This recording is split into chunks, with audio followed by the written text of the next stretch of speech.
નમસ્તે, જય હિન્દ. હું છું મૈત્રી પટેલ. મેં કડી સર્વ વિદ્યાલયમાં MM Patel science and research ઇન્સ્ટિટ્યૂટમાંથી MSc માઇક્રોબાયોલોજીનો અભ્યાસ પૂર્ણ કરેલ છે.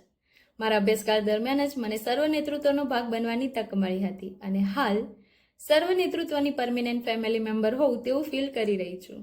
હું સૌ પ્રથમ સરદાર સર અને સર્વ નેતૃત્વ ટીમનો દિલથી આભાર માનું છું, કેમ કે આ વખતના યોજાયેલ એડિએશનમાં ભૂતપૂર્વ વિદ્યાર્થીઓને આવવાની તક મળી હતી અને એ ઓપોર્ચ્યુનિટી મેં લીધી હતી.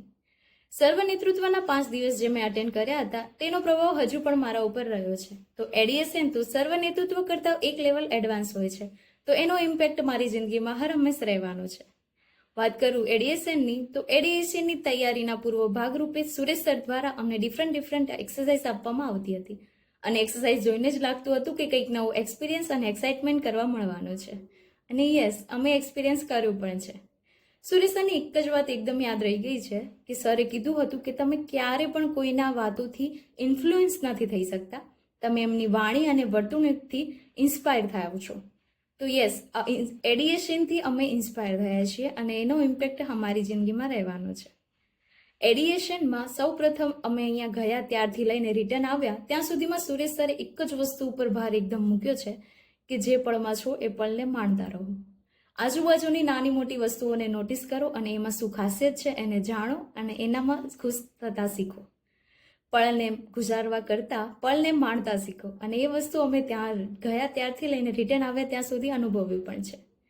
ત્યાં અમને મેન્ટલી, ફિઝિકલી અને સ્પિરિચ્યુઅલી રેડી પણ કરવામાં આવ્યા હતા. સાથે સુરેશ સર દ્વારા અમને ડિફરન્ટ માસ્ટરી શીખવવામાં આવી હતી, જેમ કે choice mastery, purpose mastery, balance mastery, action mastery, personal mastery, interpersonal mastery. આ બધી માસ્ટરીને બેલેન્સ કરીને ચાલે એટલે આવે બેલેન્સ માસ્ટરી. આ બધી માસ્ટરી સરે ખાલી અમને શીખવી નથી, એને રોજિંદા જીવનમાં કઈ રીતે ઉપયોગમાં લઈ શકાય એ પણ અમને જણાવ્યું હતું અને એ સાથે એને હાલ ફોલો કરતા લાઈફ થોડીક નોર્મલ અને સરળ પણ લાગી રહી છે. સાથે એડિએશન હતું એટલે એડવેન્ચર એક્ટિવિટીઝ તો રહેવાની જ હતી, તો અમે ત્યાં જઈને રોક ક્લાઇમ્બિંગ અને જીપ ક્રોસિંગ જેવી એડવેન્ચર એક્ટિવિટીઝ પણ કરી હતી અને સાચે કહું તો એ એક્સપિરિયન્સ મારા માટે ખૂબ જ અમેઝિંગ રહ્યો છે, કેમ કે આજ પહેલાં મેં કોઈ દિવસ આવી એક્ટિવિટીઝનો પાર્ટ બની ન હતી અને ખરેખર એ વસ્તુનું એક્સાઇટમેન્ટ હજુ પણ મને રહ્યું છે, કેમ કે એ એક્સપિરિયન્સ મારી માટે ખૂબ જ અદ્ભુત રહ્યો છે.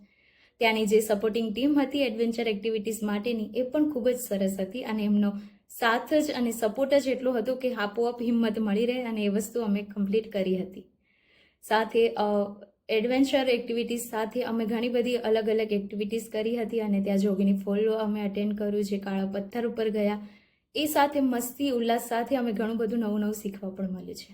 અને એક જ વસ્તુ હજુ સુધી કાનમાં ગૂંજતી હોય, મગજમાં ચાલી રહેતી હોય તો એ છે WINF radio, what is need for me. હવે છે ને ધ્યાન મારો પોતાના ઉપર જાય છે કે મારા માટે શું સારું રહેશે એ રીતે સાંભળું અને મને શું યોગ્ય રહેશે એ રીતે સાંભળું. ત્યાં જઈને એક વસ્તુ અનુભવી છે કે ખુદને ખુશ રાખવી કેટલી જરૂરી છે અને ખુદ જેવા છીએ એવું એક્સેપ્ટ કરવું કેટલું જરૂરી છે. આઈ લવ માય સેલ્ફ એ મેં ત્યાં જઈને અનુભવ્યું પણ છે. સાથે વાત કરું તે ત્યાંની સગવડની, તો ઓલ ઓવર અમેઝિંગ રહી છે, કેમ કે ત્યાં રહેવાની સગવડ, જમવાની સગવડ અને ઓવરઓલ બધી એક્ટિવિટીઝ માટેની જે જગ્યા હતી તે અમેઝિંગ રહી છે. અને એઝ અ ગર્લ્સ વાત કરું તો ત્યાં અમારી સેફટી અને પ્રાઇવસીનું પણ પૂરેપૂરું ધ્યાન રાખવામાં આવ્યું હતું. ટ્રેનમાં ગયા ત્યારથી લઈને રિટર્ન આવે ત્યાં સુધી અમારી ખૂબ જ સારી રીતે સંભાળ કરવામાં આવી હતી. અમારી સાથે જો કોઈ મારી જેવું જ હતું અહીંયા ગયા ત્યારથી લઈને રહેવા સુધીમાં, તો એ હતા મારા એડીએસએનના ફ્રેન્ડ્સ. અને યસ, અહીંયા ગયા ત્યારથી એ મારા ફ્રેન્ડ્સ નહોતા, એ મારી માટે સિર્ફ એડીએસએનના એક સ્ટુડન્ટ જ હતા.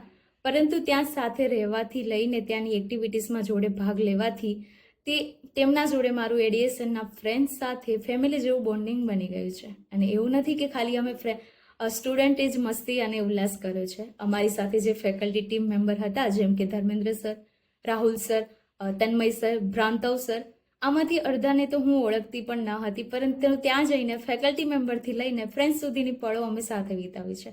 અમને એમના પાસેથી ઘણું શીખવા પણ મળ્યું છે અને જ્યાં જ્યાં એમના સપોર્ટની જરૂર હતી ત્યાં એમને કીધા પહેલાં જ એમનો સપોર્ટ અમને મળી રહ્યો છે. તો ઓલ ઓવર એક્સપિરિયન્સ અમેઝિંગ રહ્યો છે. ત્યાં ઘણું બધી વસ્તુ અમે શીખી પણ છે અને સાથે એડીએસએન મારી માટે એક મોમેન્ટ હતી કે જે મેં ત્યાં જઈને જીવી છે અને એ મોમેન્ટ હાલ પણ હું જીવી રહી છું. અને એક વસ્તુ તો ખબર પડી ગઈ છે કે એડિશનનો પાર્ટ બનવું હોય તો સૌ પ્રથમ એસએનનો પાર્ટ બનવો જરૂરી છે. અને મન હર હંમેશ એ વાતની ખુશી છે કે હું સર્વ નેતૃત્વનો એક પાર્ટ છું અને હર હંમેશ સર્વ નેતૃત્વ સાથે જોડાઈને કંઈક નવું અચીવ કરી શકું અને કંઈક નવું લાઈફમાં મેળવી શકું, સાથે ખુશીથી જિંદગી જીવી શકું તેવો મારો હર હંમેશ પ્રયાસ રહેશે. થેન્ક યુ ઓલ ટીમ કે જેમને સર્વ નેતૃત્વનો ખ્યાલ આવ્યો છે, જેના લીધે અમારા જેવા સ્ટુડન્ટ આ વસ્તુને મોમેન્ટને જીવી રહ્યા છીએ. Thank you so much. Thank you everyone.